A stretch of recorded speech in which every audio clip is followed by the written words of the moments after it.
안녕하세요. 남편과 참치 가게를 운영하고 있는 여자입니다. 인생지사 세용지마라고 좋은 일에 화가 따르고 화 뒤에는 좋은 일이 일어나는가 봅니다. 저는 제 인생을 되돌아보면 지지리도 복도 없는 사람이라고 생각했어요.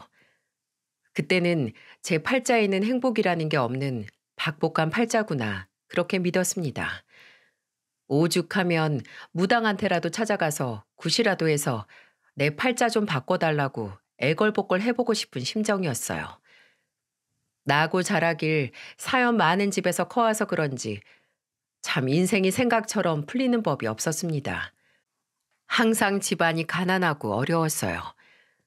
그렇다고 어머니 아버지가 사이가 나쁜 것도 아니었는데 참 되는 일 하나 없는 집이었습니다. 제 학창 시절의 아버지는 건설 현장 노동자였는데 일하시다 4층에서 떨어지는 사고를 당하시는 바람에 몸이 불편하셨어요. 저는 그때 학교다 때려치고 나가서 그냥 돈 벌고 싶다는 생각을 할 정도였습니다. 왜냐하면 어머니가 혼자서 건물 청소를 하면서 생계를 책임지고 계셨거든요. 학교 마치면 어머니가 일하는 건물로 달려가서 같이 돕기도 했어요. 그때는 삶의 탈출구가 안 보이는 기분이었달까요?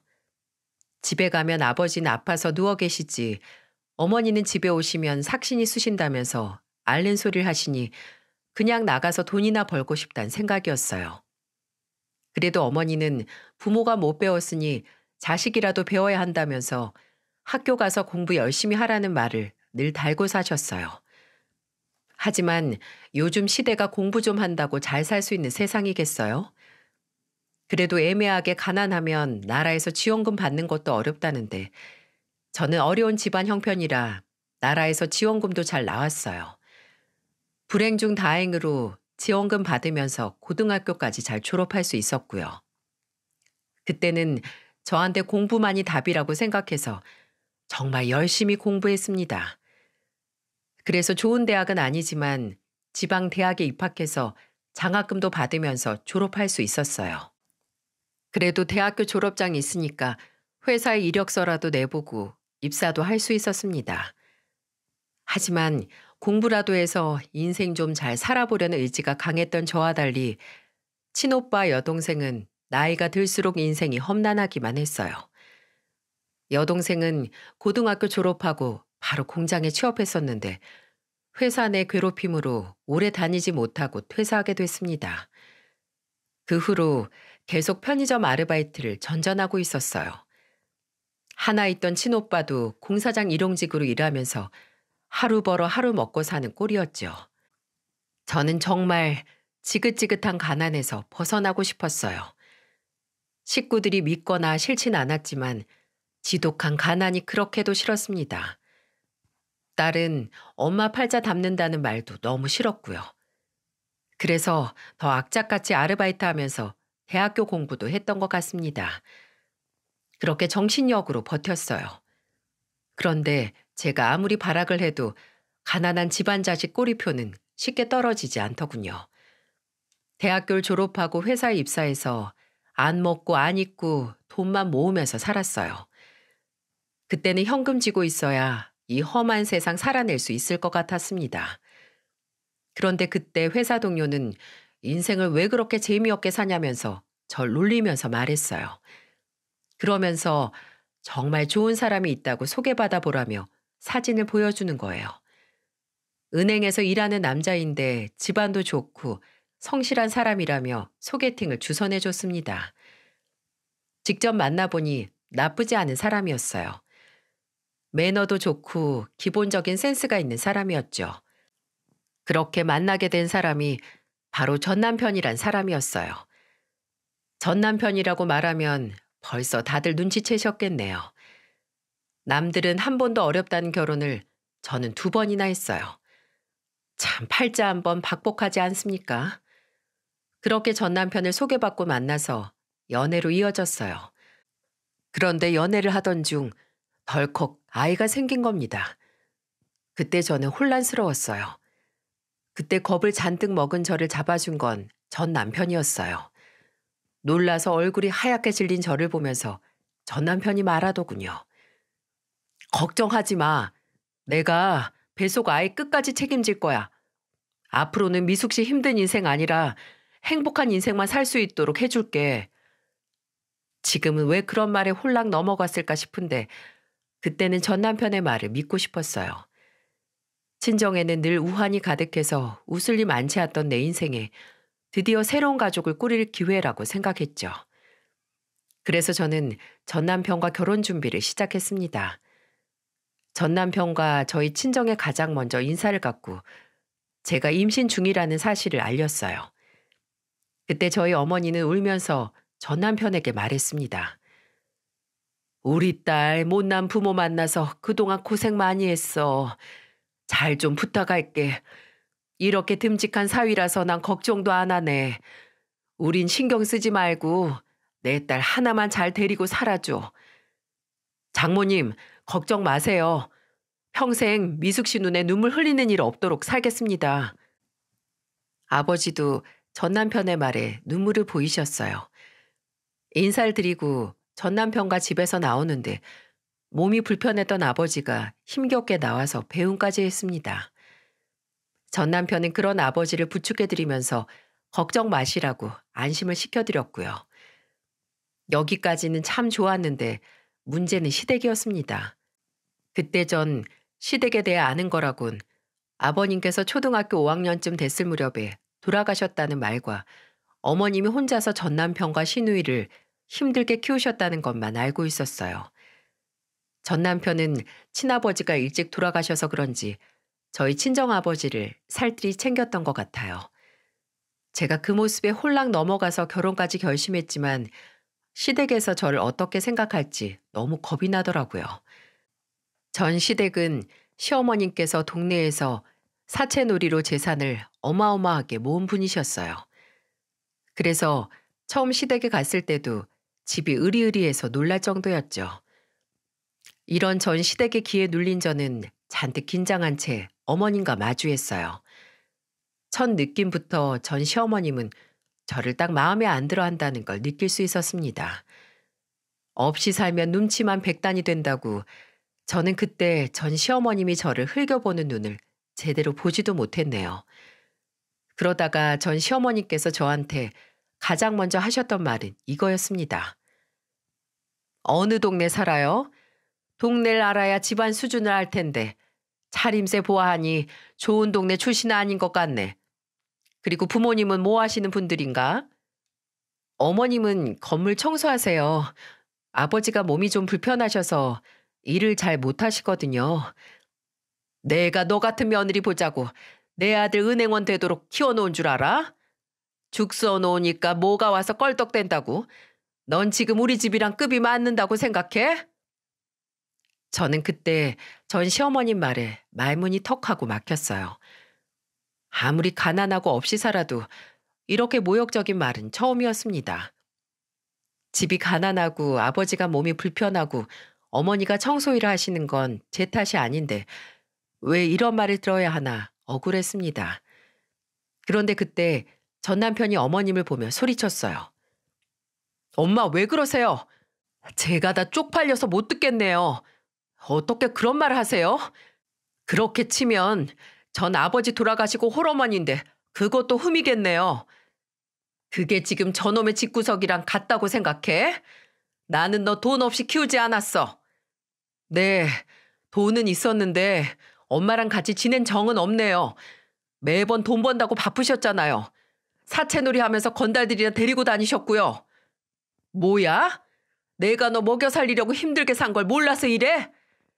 자식 낳았으면 책임지는 게 부모 역할이니까 그런 거잖아요.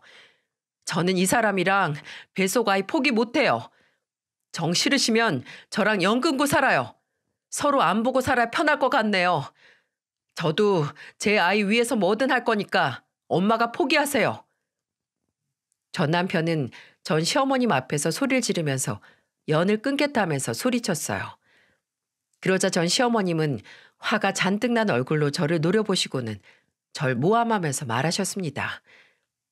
너 내 아들 은행 다닌다고 하니까 발목 잡으려고 임신한 거지? 이렇게라도 팔자 고쳐보고 싶었어? 이런 여우 같은 애를 내가 며느리라고 받아야겠어? 어머님, 손뼉도 마주쳐야 소리가 나지. 둘이 같이 한 일에 왜 저만 닥달하세요? 저 어머니께서 생각하는 그런 일 저지른 적 없고요. 생각해 본 적도 없어요. 머리 검은 짐승 속내라 할 게 뭐야. 나는 너 같은 애들이 제일 싫어. 그럼 전 이 사람 말처럼 그냥 새 식구만 살겠습니다. 절 그렇게 싫어하시는데 저도 아이는 포기할 생각이 없거든요. 저를 다그치듯 말씀하시는 전 시어머님은 제 말에 당황한 듯 보였어요. 전 남편도 임신한 사람한테 소리 지르지 말라면서 저를 감싸줬습니다. 전 남편은 그때 당시 항상 제가 1순위였어요. 그날도 전 시어머니께서 계속 소리 지르고 욕만 하시니까 저를 데리고 시댁에서 나와줬습니다. 그리고는 저를 안아주면서 진지한 목소리로 말했어요. 너무 걱정하지 마. 난 절대 아이 포기 안 해. 꼭 좋은 아빠가 될 거야. 건강하고 오래 살아서 내 자식 유치원 가는 것부터 나중에 결혼하는 것까지 다 볼 거야.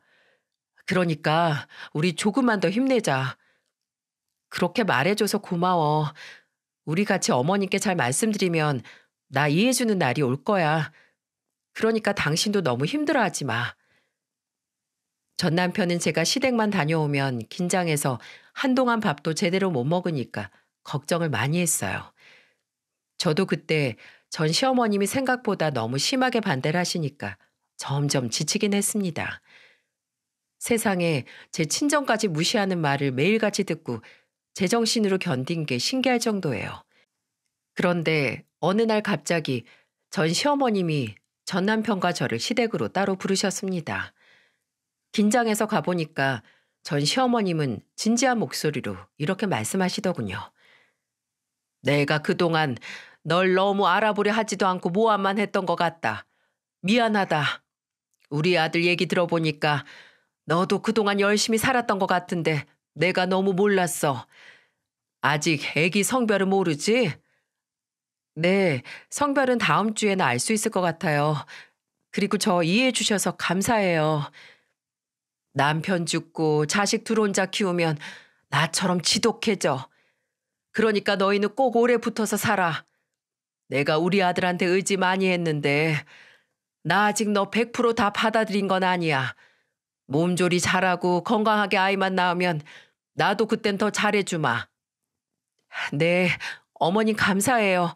저도 더 노력할게요. 전 시어머님은 말로는 아직 다 받아들인 게 아니라고 하셨지만 그래도 임신한 며느리라고 잘 챙겨주셨어요. 맛있는 음식이 있으면 꼭 2개를 구매하셔서 저와 남편을 불러서 같이 나눠 먹곤 하셨습니다. 그리고는 자꾸 병원 다녀왔냐면서 아이 성별을 궁금해 하셨어요. 그런 전 시어머님의 관심이 나쁘진 않았어요. 막무가내로 반대할 때보다 훨씬 편했거든요. 게다가 제가 아이 성별을 확인하러 간 날은 산부인과에 같이 따라오시기까지 했고요.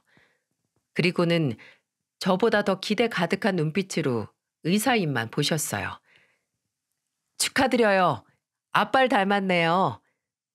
직접 산부인과까지 오셔서 제 뱃속 아이가 아들이란 힌트를 얻은 전 시어머님은 그 자리에서 탈춤이라도 추실 것 같았습니다. 저보다 더 기뻐하시면서 제게 이렇게 말했어요. 아유, 우리 며느리 복덩이네, 복덩이야. 아니, 시집 오자마자 떡두꺼비 같은 아들이 임신하고 우리 며느리가 최고야. 전 시어머님은 저보다 더 기뻐하시면서 말씀하시더라고요. 그리고는 그날부터 임금님 수라상 부럽지 않게 정말 절 잘 챙겨주셨어요.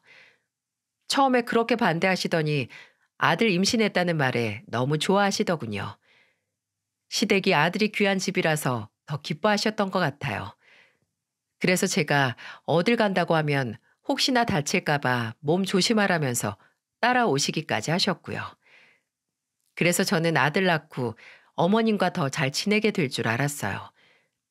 제가 출산하는 날까지도 전 시어머님은 제 옆을 친정어머니와 같이 지켜주셨고 산후조리원까지 좋은 곳으로 예약해 주셨거든요. 정말 행복하게만 살 줄 알았는데 제 인생은 순탄하면 안 될 인생처럼 또 급변하기 시작했어요. 제가 출산하고 나서 산후조리원을 나와서 도착한 곳은 시댁이었어요. 전 시어머님께서는 가끔 보면 저보다 더 제 아들을 끔찍하게 생각하셨거든요. 아이를 봐준다는 말에 저와 전 남편은 동의를 했고, 임신한 동안 전 시어머님께서 잘해주셨기에 잘 지낼 수 있을 줄 알았어요. 하지만 시간이 흐를수록 전 시어머님의 태도가 돌변하기 시작했습니다. 제가 아들 종을 데리고 처음으로 친정에 다녀온 날이었어요. 처음으로 친정에 들러서 아버지와 어머니 그리고 오빠 여동생까지 만나고 온 날이었죠. 친정에서 저녁을 챙겨주셔서 전 남편도 그날은 친정에서 저녁까지 먹고 집에 돌아오게 됐어요. 그런데 전 시어머님께서는 거실에서 팔짱을 딱 끼고는 저와 전 남편을 기다리셨습니다. 그리고 저를 보자마자 종호를 뺏어가시더니 호통을 치면서 말씀하셨죠. 너는 그 집 구석을 이 어린애를 꼭 안고 가야겠어? 먼지도 많고 더러운 곳에 돌도 안 된 애를 데려가면 어떡해? 그리고 왜 내 아들까지 그런 집구석에서 밥을 먹이냐고. 내가 너 밥 안 주는 것도 아니고 그냥 집에서 밥 먹으면 될 걸 친정에 사진만 보내면 되잖아. 어머님, 저희 부모님도 손자는 보셔야죠. 그리고 더럽다뇨. 말씀이 좀 지나치시네요. 더러운 걸 보고 더럽다고 하지 뭐라고 하니? 내가 그 집구석 가지 말라고 산후조리원에 비싼 밥에 돈을 처발랐는데 기어코 눈치도 없이 친정을 갔다 와? 이래서 출신이 나쁘면 좋은 걸 먹여줘도 모른다니까. 자꾸 험한 말 하시면 저 제 아들 데리고 나가서 독립할 거예요. 어머님이 지금처럼 욕하고 호통치는 환경도 그렇게 애 키우기 좋은 환경 아닌 것 같거든요. 저는 전 시어머님이 안고 있는 종호를 데리고 방으로 들어가 버렸어요. 정말 화가 났습니다. 전 시어머님은 제가 친정을 가는 게 싫으셨던 거예요. 가만 생각해 보니까 친정에 못 가게 하려고 그동안 그렇게 잘해주셨구나 싶었습니다. 시댁보다 상대적으로 친정집이 좋은 집은 아니었어요. 그래도 오래 살아온 저희 집이고 더럽거나 그런 곳은 아니었어요. 아무리 그래도 그렇지 저희 부모님이랑 사돈지간인데 어쩜 저렇게 말을 막 하실 수 있나 이해가 안 가더라고요. 그런데 이게 끝이 아니었답니다. 제 여동생이 보내준 아들 옷 선물이 있었는데 제가 잠깐 한눈판 사이에 전 시어머니께서 그걸 버리신 거예요. 제가 한참을 아들 입히려고 찾아다니는데도 시치미를 뚝 떼고 모른 척하고 계셨고요. 그러다가 제가 여동생이 보내준 선물을 어디서 찾았는 줄 아세요? 어머님 방 화장대 밑에 있는 쓰레기통에서 찾았어요. 화가 나서 쓰레기통을 통째로 들고 가서 어머님 앞에서 부었습니다. 그리고 쓰레기 사이에 있던 여동생 선물을 집어들고 어머님께 소리쳤어요. 어머님, 지금 제 동생이 보내준 선물 버리신 거예요? 너는 취향이 안 변하는 거야. 아니면 가난하게 사는 게 더 편하니? 어쩜 그렇게 좋은 것만 먹여주고 입혀줘도 가난한 티가 안 벗겨져요. 구질구질해서 못 보겠다. 제 여동생이 힘들게 번 돈으로 보내준 애기 옷이잖아요. 입어보지도 못하게 왜 그러세요? 애기들 피부가 얼마나 약한데 그런 싸구려를 입혀. 내가 내 손주 비싼 거 좋은 것만 입히고 먹이겠다는데 네가 뭔데 날 맞고 훈계질이야, 훈계질은. 이건 잘못된 걸 바로잡는 거예요. 자꾸 이러시면 분가할 거니까 제 아들 키우는 일에 신경 끄세요. 내 아들이 네 말을 들을 것 같아? 저는 악을 쓰며 소리 지르는 전 시어머님을 무시하고 방으로 들어와서 아들을 보고 있었습니다. 한숨이 절로 나왔어요. 남들은 애 낳고 큰 분란 없이 잘만 사는 것 같은데 왜 저만 이렇게 하나부터 열까지 다 어려운 줄 모르겠어요. 이런 전 시어머님과 신경전을 하면서 산 세월이 자그마치 12년이었어요. 그래도 중간에서 전 남편이 중재를 해줘서 그나마 12년이라도 잘 살았던 거예요. 중간에 하도 전 시어머님과 자주 싸워서 분가하려고도 해봤어요. 그런데 분가가 쉽지만은 않더군요. 전 시어머님께서 소름 돋을 만큼 손자에 대한 집착이 강했거든요. 한 번은 동네 아주머니들이 우스갯소리로 이런 소리를 하셨어요.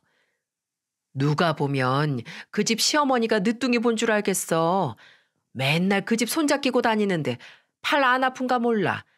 나는 애들이 애 봐달라 해도 체력 딸려서 싫던데 그 집 시어머니 아주 대단하네. 그러니까 동네 사람들도 이런 소리를 할 정도인데 제가 정말 누구 아들을 키우나 모를 정도였어요.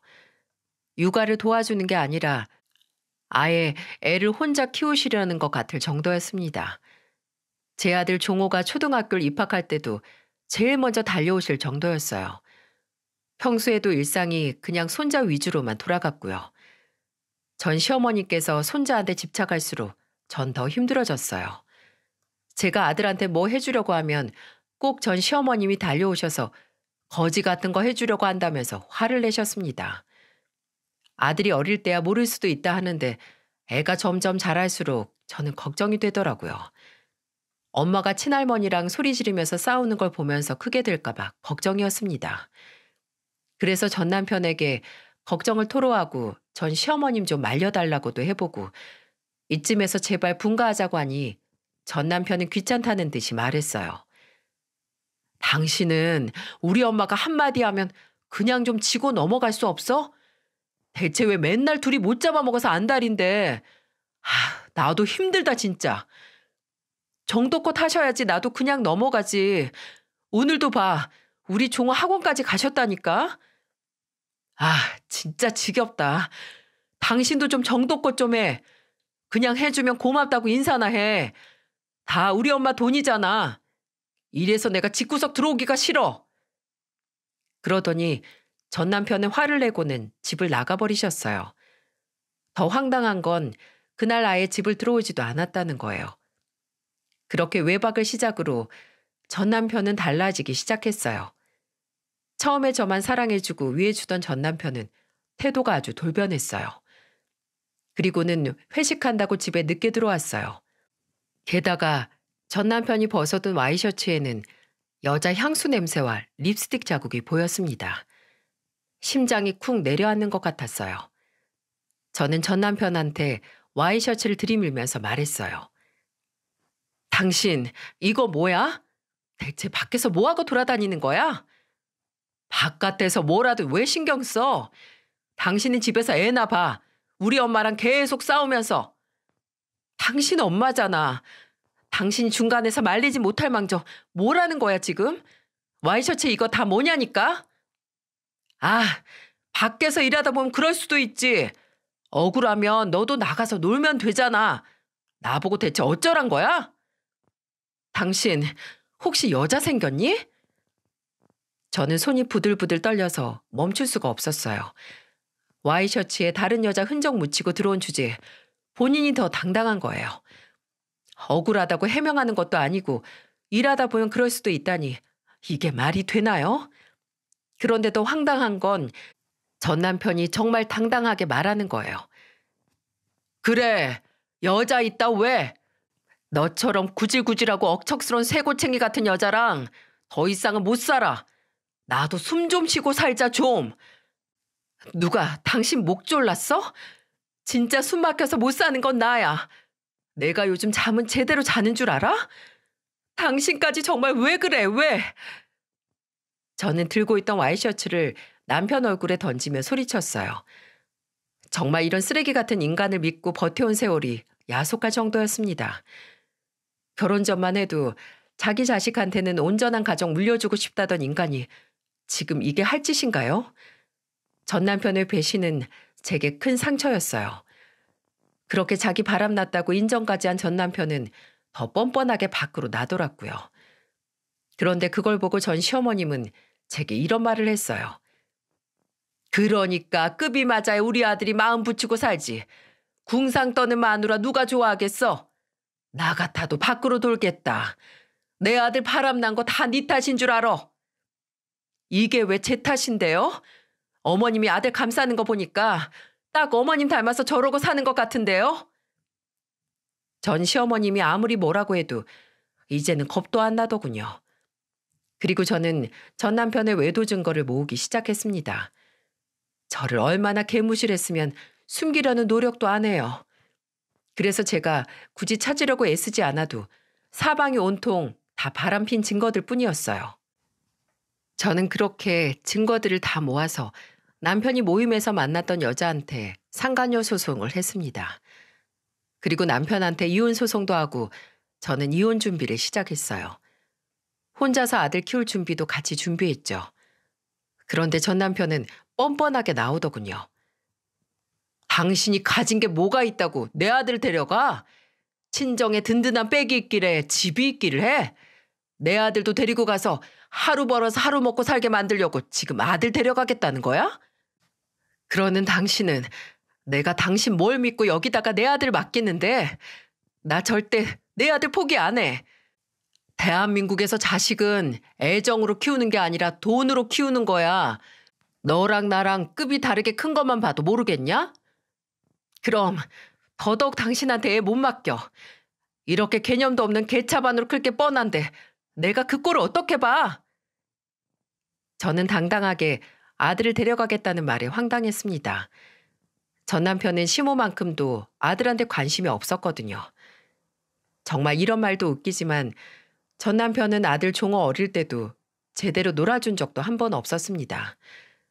오히려 전 시어머님이 그 연세에 손자 놀아주느라 뼈가 다 아프셨을 거예요.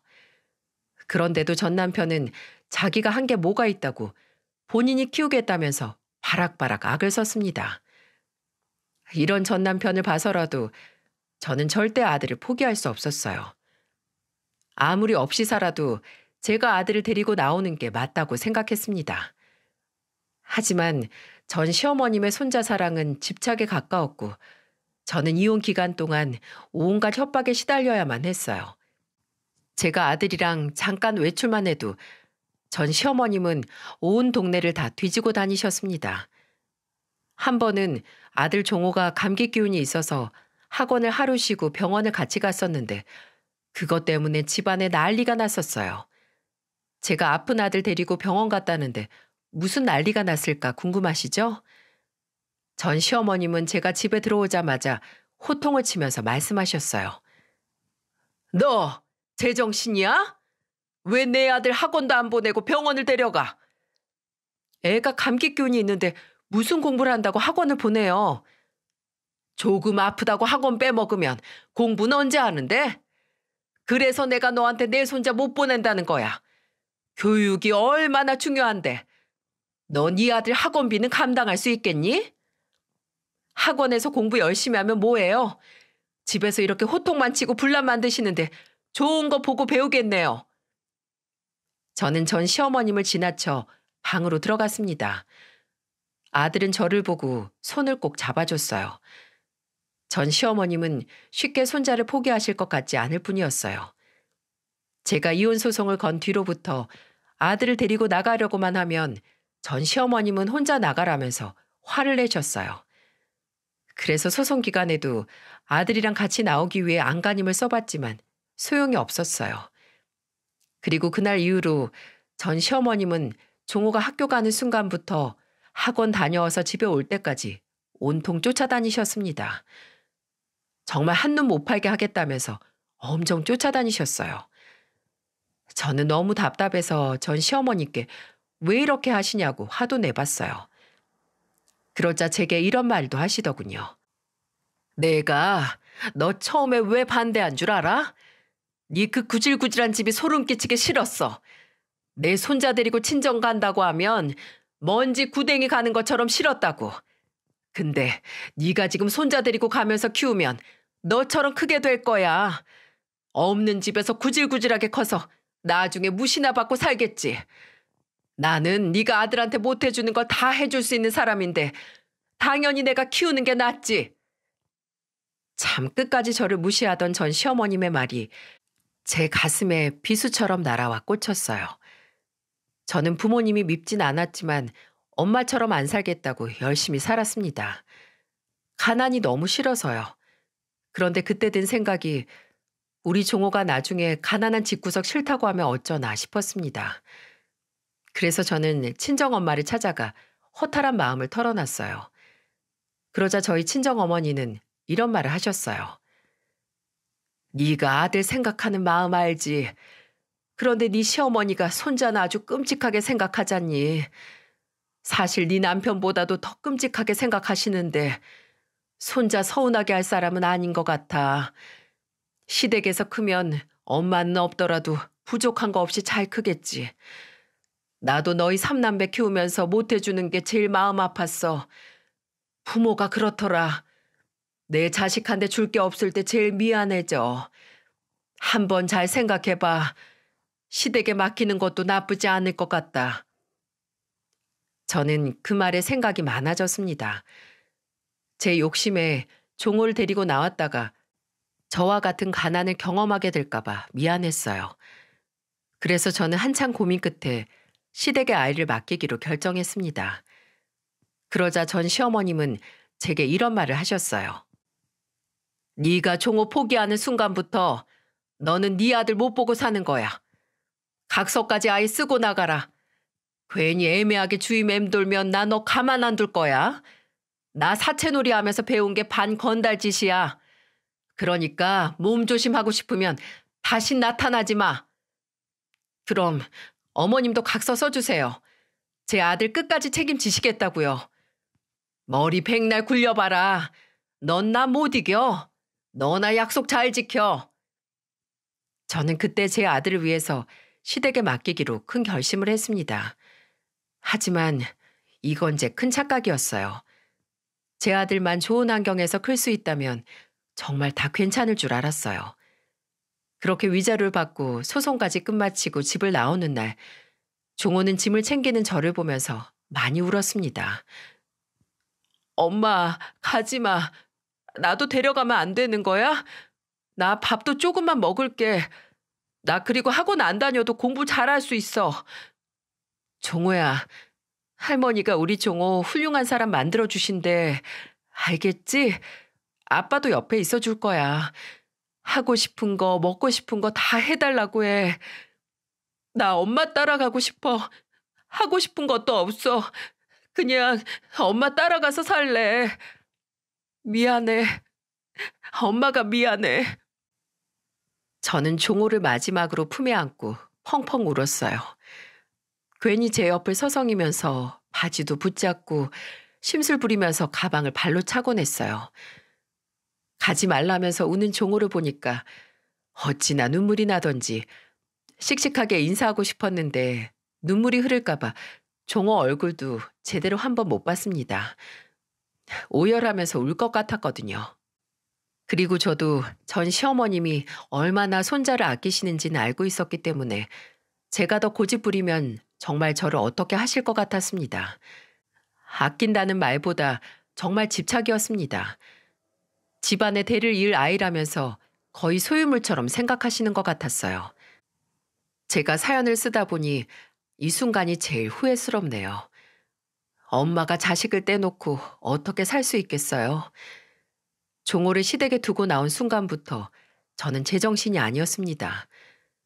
정신 나가고 개념 없는 적반하장도 유분수인 전 남편이랑 이혼하고 시댁이랑 연만 끊으면 편하게 살 줄 알았어요. 하지만 세상의 천류는 끊을 수 없다고 하죠. 저는 제 아들이 너무 보고 싶어서 하염없이 울었어요. 할 일이 없으면 잡생각만 들어서 새 직장도 구해서 일만 해봤지만 종호가 생각나는 건 막을 수가 없더라고요. 마치 아들 버린 죄로 벌을 받는 기분이었어요. 거의 한 2년간은 악몽에 시달렸고 술 없이는 버틸 수가 없었습니다. 구질구질하게 살지 말고 정말 잘 살길 바래서 시댁에 맡겼던 건데 마음이야 어떻든 자식 버린 엄마가 어떻게 잘 살 수 있겠어요? 저는 제가 힘든 만큼 종호는 잘 살 거라고 믿었습니다. 그래도 길을 걷다 종호 또래 아이를 보면 정신없이 쫓아가서 얼굴을 확인했어요. 전 시어머님이 종호 근처에 나타나면 가만 안 둔다는 말에 먼 발치에서라도 볼 생각도 못 해봤습니다. 그때 저는 시댁이 제일 무서운 존재였거든요. 그렇게 한동안 악몽과 불면증에 시달리다 보니 꾸역꾸역 시간은 흘러가더군요. 저는 종호가 잘 살고 있을 거라고 믿었어요. 그래야 저도 살 것 같았거든요. 그렇게 딱 5년이 흘렀습니다. 술만 마시면서 살던 제가 술에 의지하지 않을 수 있던 계기가 있었어요.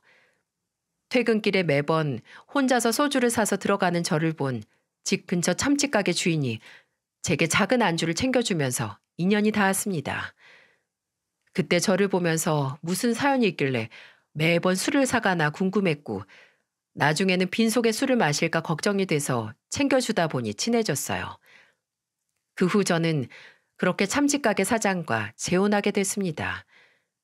전 현재 남편을 만나고 인생이 달라졌어요. 인생 2막이 새로 열린 기분이었습니다.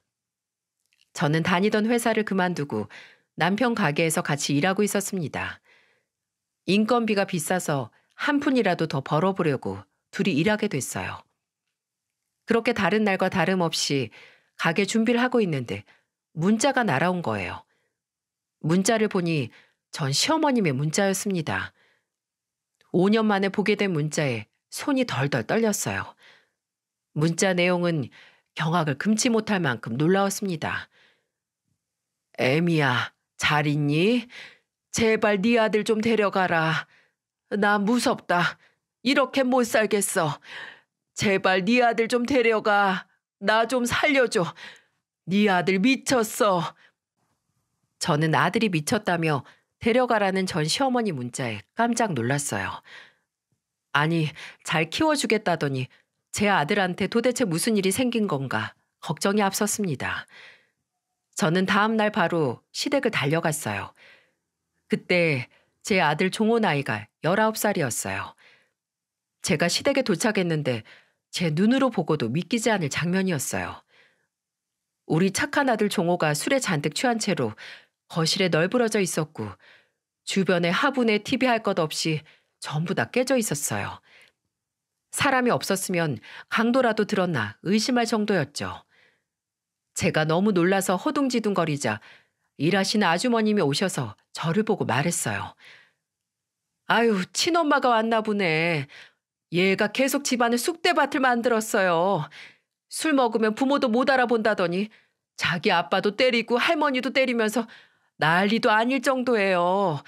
내가 너무 무서워서 피해 있었다니까요. 할머니 병원에 입원하셨대요. 저는 종호가 사람을 때렸다는 소리에 놀랐습니다. 누워있는 종호를 안아주면서 깨웠어요. 그리고는 종호 이름을 조심스레 불렀어요.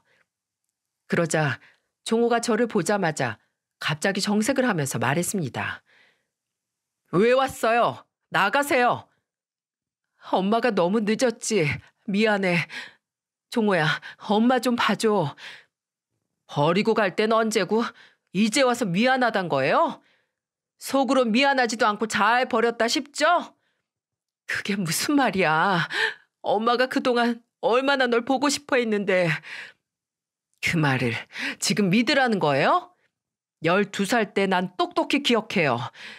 나 버리고 나가던 엄마 뒷모습 똑똑히 기억한다고요. 나가요.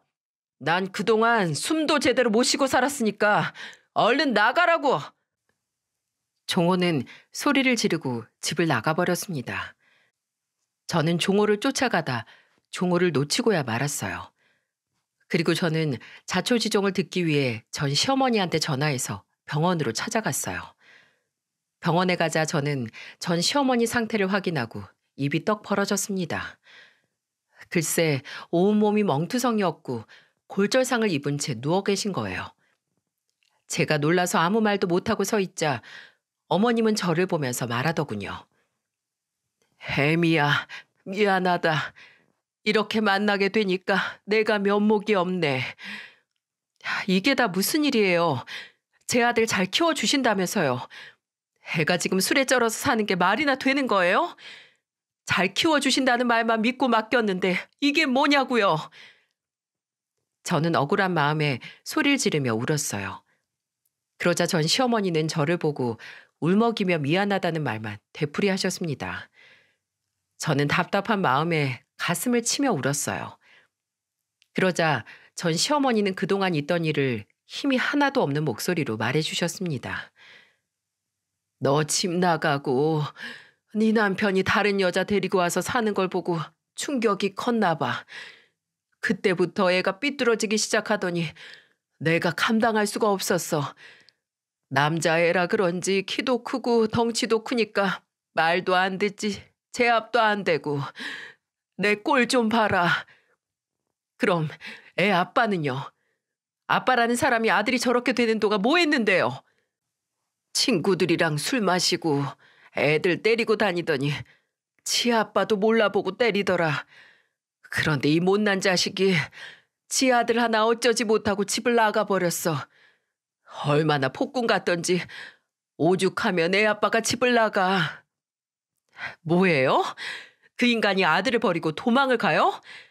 세상에 자기 아들 무서워서 도망가는 인간이 어딨어요. 그래서 내가 지금껏 종호 포기 못했던 거야. 나는 종호만 정신 차릴 수 있다면 뭐든 할 거야. 계속 너만 찾으니까 내가 이렇게 염치불구하고 널 찾은 거야. 너무 무서워서 새벽에 잠도 못 자고 있어. 종호가 들어와서 행패 부릴까 봐 내 집에서 내가 쉬지도 못했다. 네가 원하는 만큼 돈 줄 테니까 종호 좀 부탁할게. 전 시어머니는 힘이 다 빠진 목소리로 제게 간절히 부탁했어요. 세상에 아빠란 인간이 아들 무서워서 도망갔다는 소리는 살다 살다 처음 듣습니다. 그런데 그런 걸 믿고 시댁에 아들 맡기고 나왔던 제 심정은 오죽하겠습니까? 가슴이 갈기갈기 찢기는 것 같았어요. 그런데 전 시어머니는 살이 10kg 이상 빠지면서 고통받으면서도 손자를 지키고 계셨던 겁니다.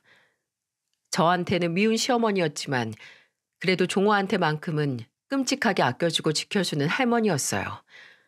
방법은 잘못됐지만 손자를 아끼는 그 마음은 잘 알겠더군요.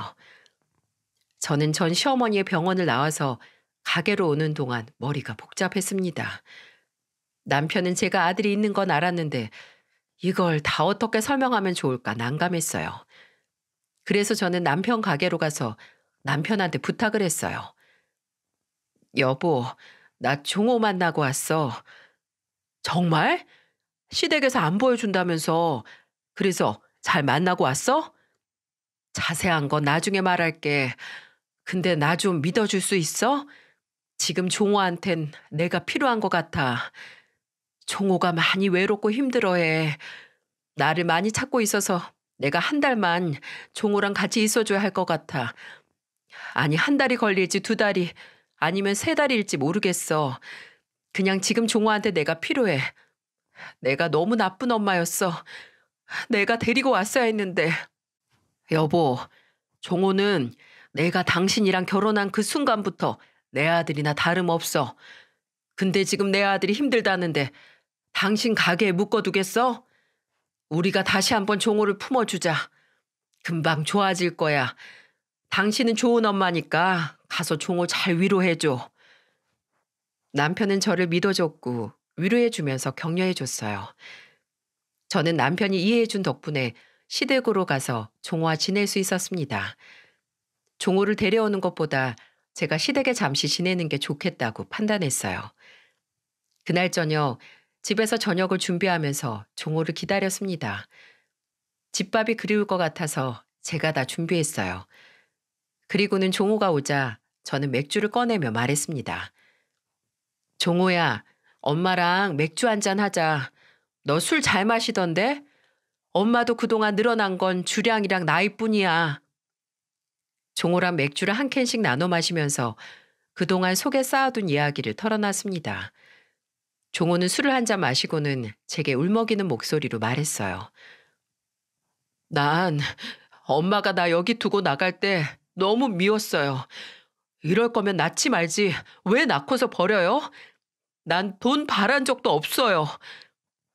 너 버린 거 아니야. 그냥 네가 잘 살길 바랬어. 내가 너무 가난하게 커서 그 지긋지긋한 가날 물려주게 될까 봐 겁이 났어. 미안해 정말. 저는요. 아무리 없이 살았어도 엄마만 있었으면 다 좋았을 거예요. 지금도 이렇게 있다가 또 저 버리고 나갈 거잖아요. 그냥 지금 가버려요. 다 나가라고. 종호는 캔맥주를 바닥에 던지며 화를 냈습니다. 좀처럼 종호는 흥분을 가라앉히지 않았어요. 고등학교까지 자퇴하고 방황하던 종호를 데리고 병원을 다니면서 마음 잡는 데만 꼬박 2달이 걸렸습니다.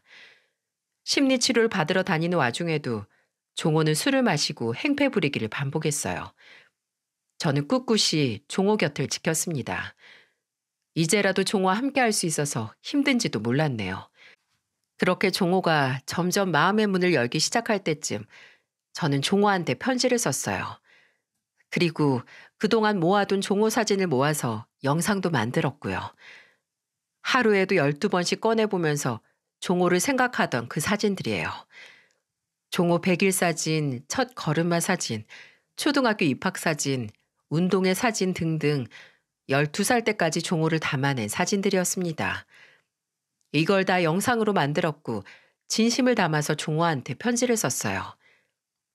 사랑하는 우리 종호에게 엄마가 너한테 편지를 쓰는 게 얼마만인지 모르겠다. 너 어릴 때는 생일마다 편지를 썼었는데 기억나니? 사진도 참 많이 찍었어. 내가 너를 보면서 기쁘던 순간들 모두 모아서 훗날 너에게 보여주고 싶었거든. 그런데 살다 보니 내가 중요한 걸 잊었던 것 같아. 종호 네 어린 시절을 보니까 내가 종호한테 주고 싶던 세상은 돈이 아니라 사랑이 가득한 세상이었는데 이 엄마가 미안해. 엄마가 너를 떠나던 순간이 아니라 너와 함께 행복했던 시간도 다시 생각해 줄 수 있겠니? 지금부터 우리 끊어진 기억을 다시 좋은 추억을 만들면서 살아가자. 엄마가 이젠 다신 종호 곁 떠나지 않고 지켜줄게. 정말 미안해. 그리고 사랑한다. 내 아들 종호야. 편지와 영상을 종호 책상에 남겨두고 나왔어요. 종호가 편하게 보고 생각할 시간을 주고 싶었거든요.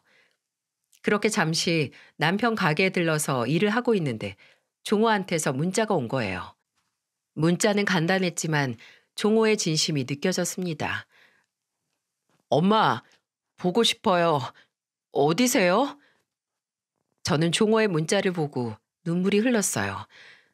남편은 제가 우는 모습을 보자 예상했는지 같이 기뻐하더라고요. 그리고 저와 같이 시댁으로 가졌습니다. 종호는 제가 재혼해서 남편이 있다는 걸 알고 있었어요.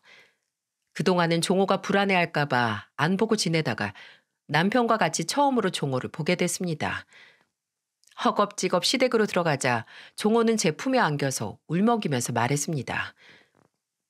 엄마, 저 떠나지 마세요. 또 떠나면 죽어버릴 거예요. 엄마, 평생 우리 종호 옆에 있을 거야. 미안해, 정말. 저는 종호랑 얼싸안고 펑펑 울었어요. 저는 19살 종호가 아니라 12살 종호를 품에 안은 것 같았습니다. 그렇게 한참 울다가 울음을 그쳤을 때쯤 남편이 종호를 보며 말했어요.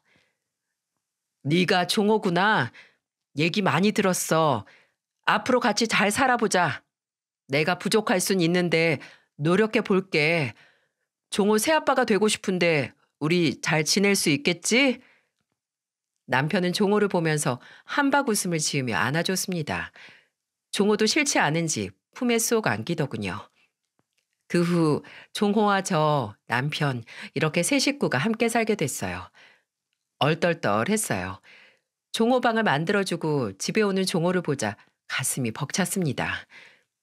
이렇게 세 식구가 살게 되자 전 시어머니는 저에게 돈을 건네며 말했어요. 이 돈 너 주는 거 아니야. 넌 한 푼도 쓰지 마. 이 돈은 종호 등록금이랑 나중에 장가 갈 때 써라.